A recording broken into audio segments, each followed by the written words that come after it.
Hey, how you doing, Queen? Okay. Can you hear me? Are we Okay. actually talking to each other?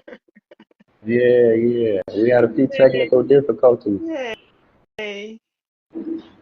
I want to thank you so much for coming on this platform. It's definitely an honor to have you. I truly Oh, appreciate you and all the work you've done. thank you, Tay, and I appreciate your patience. Oh yeah, yeah, no doubt. We was gonna get it right. Um, I'm so old school, yeah, so I had to get my granddaughter to help me with the phone, and it was just like, okay. And then when she was gone, because she had a graduation to go to, my granddaughter got graduated today from the 12th grade. So I was here alone, winging my way through the jungles of things like knowing that my browser is Google. But thank you, Tay. It's oh 10 yeah, o'clock here, definitely. isn't It's it? an honor. Isn't What time is it it about 10 o'clock? here? Yeah, 10:20. Yeah. You're 4 hours ahead of me. I'm on the East Coast. Right, right. So you say you're in Detroit? Yep. Yep. Okay, I'm from Looking Cleveland, good. Ohio.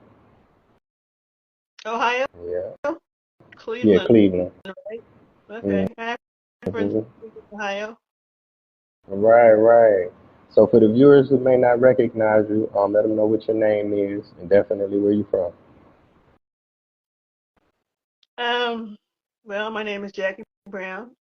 I'm from California, and for a good portion of the 90s and 2000, I was a casting director, and I was blessed to do over 75 films in my amazing career, which I was blessed with. And of those films, a lot of them are classics. Um, you put Boys in the Hood and Juice; those are two. Robert Townsend's Five Heartbeats has to be in that list because people were waiting for him to come up with a sequel, which I think we're gonna all be too old for that. But Waiting to Exhale, um, the list kind of goes on. I did 5 films with Angela Bassett, starting with Boys in the Hood. A lot of people don't realize that was her first feature. She did Miss Evers Boys with me. She did the Jackson miniseries with me. Um, Same thing for Lawrence Fishburne. Fish played in Boys in the Hood first. It wasn't his first feature, but it was Angela's first feature film. And, and to kind of take this back, I started out as a casting director. I mean, as a theatrical agent, and that came about because I had a friend who had an agent that was looking for a secretary, and that was in Manhattan, and I needed a job. So I went in and I got the job that day, and in 6 months I was made an agent. And one of the people that I represented was Cheryl Lee Ralph, Miss Abbott Elementary. She did something called Dream Girls, and I know Cheryl has her version of what happened, but I can tell you the truth is she didn't want to do it, but it was a workshop, and the workshop was for free. And at that time, people didn't realize that they actually had free theater.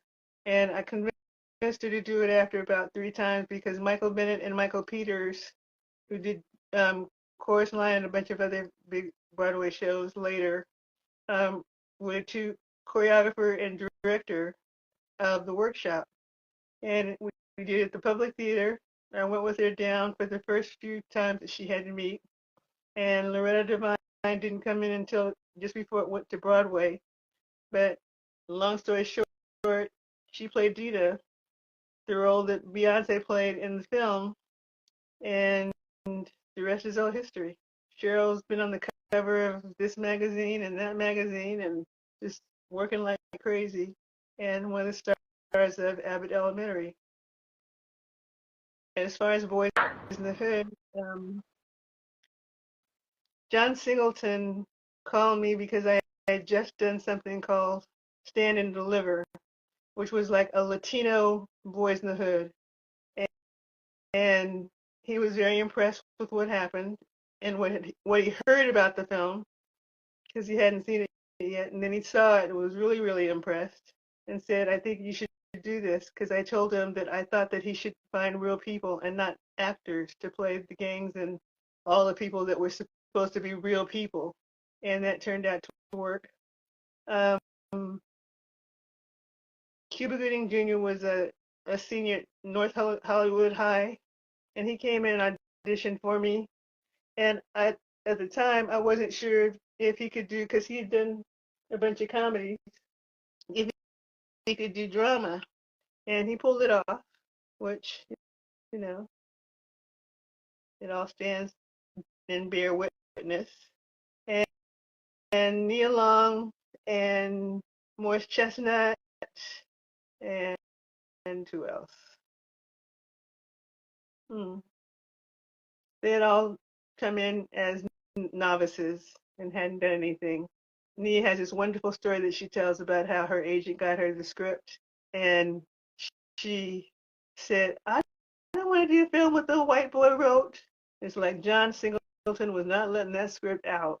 So trust me, Nia Long did not have a script that formed any opinions about. She came in and auditioned like everybody else, and she didn't just come in and dazzle John also.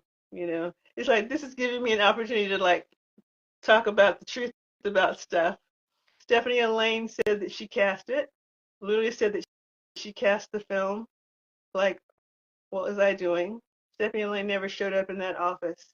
John and Steve Nicolaitis, who was the producer, were the two forces of John wanted somebody. Steve said okay, and everybody did a screen test at the very end just to satisfy the studio, which at the time was Columbia Pictures. Um,